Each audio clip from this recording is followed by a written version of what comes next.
ban là nâng ban này cái chu đây nâng ấy nè đó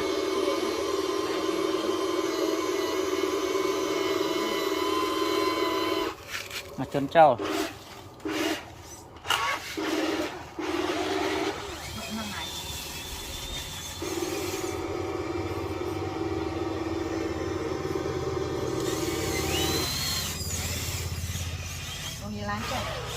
cho tọt lấy nhỉ lấy nhồi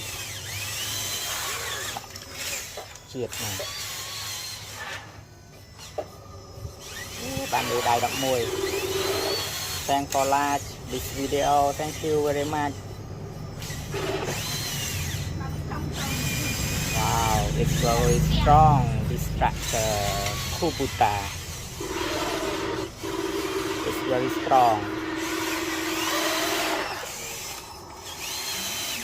Nghĩa ban ta ổn phải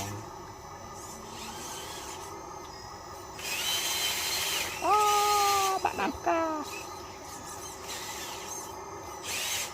bạn tao năng xây cho ban này để còn thì chia movie thì